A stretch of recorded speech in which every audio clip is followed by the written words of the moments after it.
Force 18 colonel Sophia ప్రస్తుతం social మీడియాలో trend అవుతున్న పేర్లు ఇవి. వీటి గురించి తెలుసుకుందాం. కల్నల్ సోఫియా గురించి తెలుసుకునేందుకు భారత ప్రజలు ఇంటర్నెట్లో తెగ సెర్చ్ చేస్తున్నారు.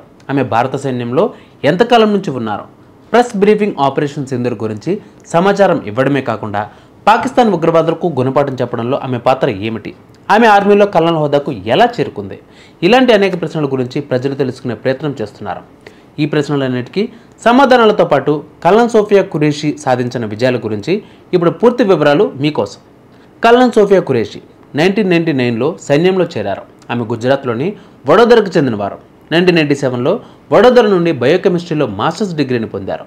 2015లో ఆమె ఝాన్సీలో కల్నల్గా పోస్ట్ చేసిన తాజౌద్దీన్ని వివాహం చేసుకున్నారు. ఖురేషీ తాతగారు భారత సైన్యంలో పనిచేశారు. ఆమె తండ్రి తాజ్ మొహమ్మద్ ఖురేషీ ఆర్మీలోని ఎలక్ట్రానిక్ మెకానికల్ ఇంజనీర్స్ కార్ప్స్లో పోస్టింగ్ తీసుకున్నారు. అతను 1971 యుద్ధంలో కూడా పాల్గొన్నారు. సోఫియా ఫోర్స్ 18కు కూడా నాయకత్వం వహించారు. ఫోర్స్ 18 అనేది ఏషియన్ ప్లస్ దేశాల బహుళజాతి సైనిక వ్యాయామం.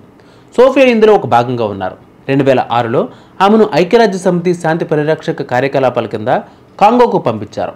సోఫియా ప్రస్తుతం జమ్మూలో విధులు నిర్వహిస్తున్నారు. ఆమె భారత సైన్యంలోని సిగ్నల్ కార్ప్స్ నుండి శిక్షణ పొందింది.